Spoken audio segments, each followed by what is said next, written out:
വാർത്തകൾ തുടരുന്നു. Top headlines കാണാം. നിലമ്പൂരിൽ പത്രിക പിൻവലിക്കാനുള്ള അവസാന ദിവസമായ ഇന്ന് വോട്ടർമാരെ നേരിൽ കാണാൻ എം സ്വരാജും ആര്യാടൻ ഷൗക്കത്തും. BJP മണ്ഡലം സമ്മേളനം ഇന്ന് കേന്ദ്ര സഹമന്ത്രിയും BJP നേതാവുമായ സുരേഷ് ഗോപി ഉദ്ഘാടനം ചെയ്യും.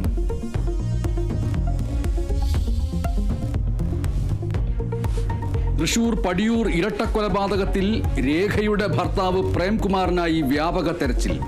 കൊലപാതകം കുടുംബവഴക്കിനെ തുടർന്നെന്ന് നിഗമനം. 2019 ആദ്യ ഭാര്യയെ കൊലപ്പെടുത്തിയ കേസിലും പ്രേംകുമാർ പ്രതി.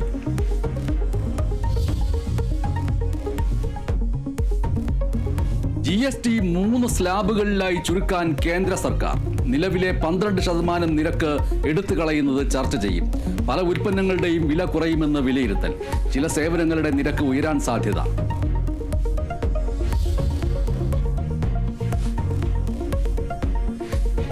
കോവിഡ് ബാധിതരുടെ എണ്ണം രാജ്യത്ത് 4000 കടന്നു.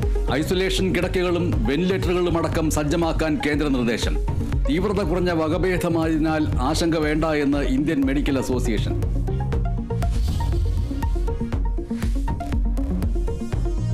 ദേശീയപാത തകർച്ചയിൽ NHAI ഇന്ന് ഹൈക്കോടതിയിൽ വിശദീകരണം നൽകും. തകർച്ചയുടെ കാരണവും ഉത്തരവാദികൾ ആരെന്നും വിശദീകരിക്കണമെന്ന് കോടതി. കേസ് പരിഗണിക്കുന്നത് ജസ്റ്റിസ് ദേവൻ രാമചന്ദ്രന്റെ ബെഞ്ച്.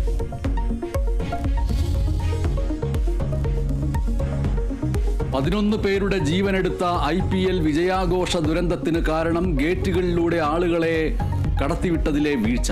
40,000 പേർക്ക് ഇരിക്കാവുന്ന സ്റ്റേഡിയം പരിസരത്ത് എത്തിയത് 5 ലക്ഷത്തോളം പേർ. ആൾക്കൂട്ടത്തെ നിയന്ത്രിക്കാനുണ്ടായിരുന്നത് ജൂനിയർ ഉദ്യോഗസ്ഥർ മാത്രം.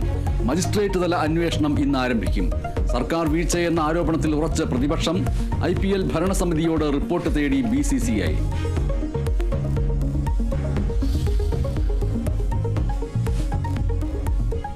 രാജ്യത്ത് അടിസ്ഥാന സൗകര്യങ്ങളിൽ ലോക നിലവാരം ഉറപ്പാക്കണമെന്ന് പ്രധാനമന്ത്രി.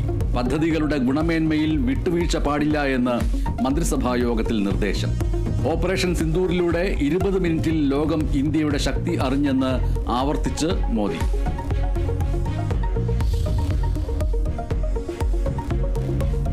രാജ്യങ്ങളിലെ പൗരന്മാർക്ക് പ്രവേശന വിലക്കുമായി അമേരിക്കൻ പ്രസിഡന്റ് ഡൊണാൾഡ് ട്രംപ്. വിലക്ക് ലിബിയയും ഇറാനും യമനും അഫ്ഗാനും അടക്കമുള്ള രാജ്യങ്ങളിൽ നിന്നുള്ളവർക്ക്. ക്യൂബ അടക്കം 7 രാജ്യങ്ങളിൽ നിന്നുള്ള പൗരന്മാർക്ക് ഭാഗിക വിലക്ക്. അമേരിക്കയെ സുരക്ഷിതമാക്കാനുള്ള തീരുമാനമാണ് ഇത് എന്ന് ഡൊണാൾഡ് ട്രംപ്.